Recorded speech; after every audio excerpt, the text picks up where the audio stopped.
Welcome back, everyone. This is Matt with Stout Sportsmen. Today's video I'm going to be shooting a review on my Ghost Rods jerkbait rod that Scott from Stout Sportsmen built for me. He has his own rod building company now called Ghost Rods, so please check them out. He asked me to do a honest review of the jerkbait rod so far, and that's what I'm going to do. So I'm going to give you the pros, cons, and I'm down here on Presque Isle Bay in Pennsylvania where I do a lot of my fishing. And I just wanted to be able to come outside rather than just at home in the studio showing you the rod, but just to get some sunlight on it and, you know, cast some jerk baits out and just to see so you guys can see how it runs. Don't really plan on catching anything today. Water temp's 37 or 8 degrees. Air temperature is 46, 47 right now, and mostly sunny. So we'll see how this goes. Stay tuned. All right, we are now set up down here at Presque Isle. We are at the West Pier, I guess, coming into Presque Isle State Park Marina. This is actually where I launch 90% of the time when I fish down here. But just showing you guys my jerkbait rod here, built by Scott from Stout Sportsmen and Ghost Rods, which is his company that he builds rods now, as well as his full-time job. Try and make sure we can get that. So he's got the Ghost Rods logo here just above the reel. And down here at the base of the rod you can see the 6.6 MMF, which stands for 6'6", medium power, and it is a moderate fast tip. So that is exactly what I wanted for my jerkbait rod. And also right here we also have the designation for jerkbait. So this rod here, it was basically custom built to the specs that I wanted. So length, grips, basically the distance from the butt of the rod to the reel seat. Obviously this is pretty short, so I think I don't know, that was like 9 or 9.5 inches. That's what I wanted, so I could hold that reel close into the body. And this rod actually measures 6 foot 7 inches from tip to butt, and I wanted it a little bit shorter, so that way when I'm on the boat, you know, if my jerking motion is down and toward the boat, that I'm not slapping that tip in the water. So that works out pretty good. My previous jerkbait rod I was using was a Lew's Carbon Blue. That was 6'10", and I was having a little bit of trouble with that extra couple inches there. So that's why I decided to go with a little bit shorter rod. Fit and finish on this thing after fishing for probably 4 or 5 days with it down south a couple weeks ago. It's held up pretty well from getting set down in the boat and just rubbing against the boat or other rods or whatever. It's holding up very well. Ideally, this rod is built specifically for me. I'm probably not going to use it for anything other than that. I will get into that here in a second. So when we were down at Lake Chickamauga a couple weeks ago, I was throwing jerkbaits on it. The first fish I caught of the week was actually with this rod, with this same jerkbait, 6 cents Provoke 106X or whatever it is. That was fine. It was a little nursery school bass, largemouth. Obviously, no issues at all. I ended up breaking the rod that I had brought with me, my bait caster that I was using to throw medium depth crankbaits, like a 12, 15 foot. I set it down. The tip got caught in my Minn Kota cord and snapped it off about 5, 6 inches down. So I didn't have a rod. That one was out of commission. I didn't have any repair stuff with me to fix it. So I started throwing those same depth crankbaits at 12 to 15 foot on this rod. And the negative, the tip guide here ended up coming loose and started spinning around.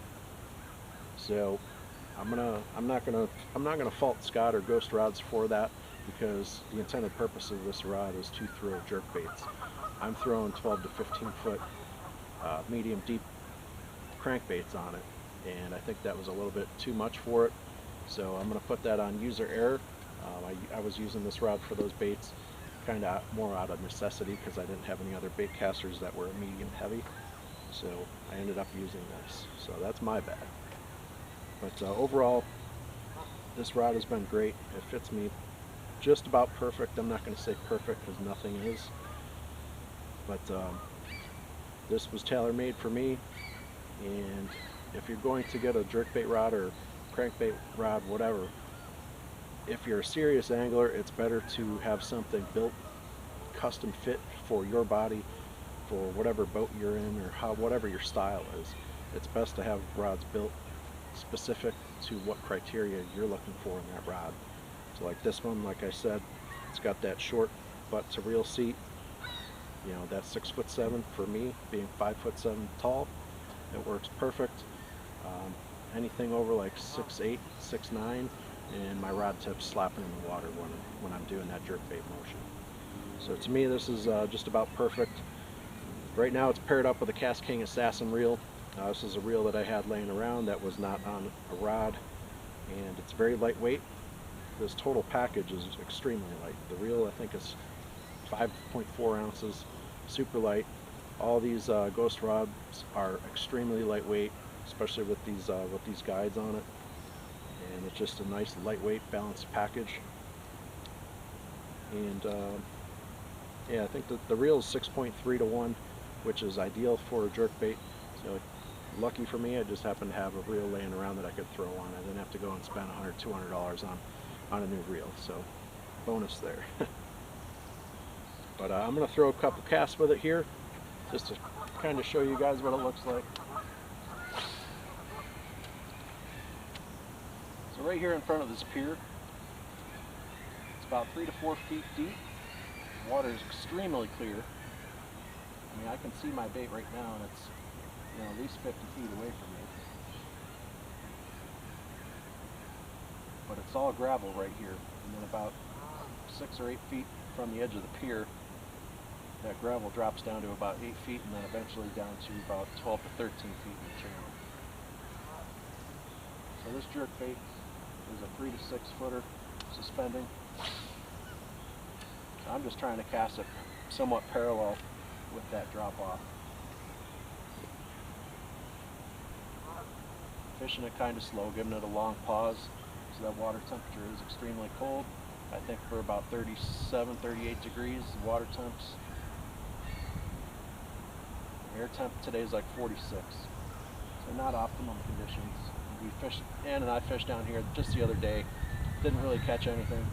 Well, we didn't catch anything, but the water was a couple degrees cooler then.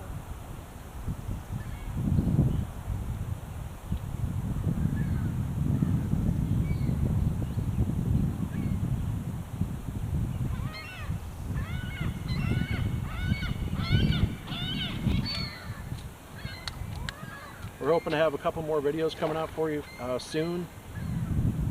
I know, I think next week, probably either Monday, Tuesday, or Wednesday, I'm going to try and get the boat out down here. All the ice is completely melted out of the bay, which is good. So I'm hoping the water temperature with a couple mid-50s days early next week into midweek, that this water temperature will get up closer to that 40-degree range. We actually have a chance of catching some fish, but it'd be nice to get the boat out and catch my, catch my first fish of Pennsylvania for the year. That would be great. So stay tuned for that. And I also just purchased another electronics for the boat. So I'm not sure how I'm going to do that review, if it's just going to be an unboxing, or if I'll do maybe some video of it, rigging it up in the boat, or just some on-water footage. But I ended up getting a new Helix Humminbird for the boat, a little bit bigger than my 7. So we'll see how that goes. But thank you guys for stopping in and watching. I'm Matt with Stout Sportsmen. I'm out.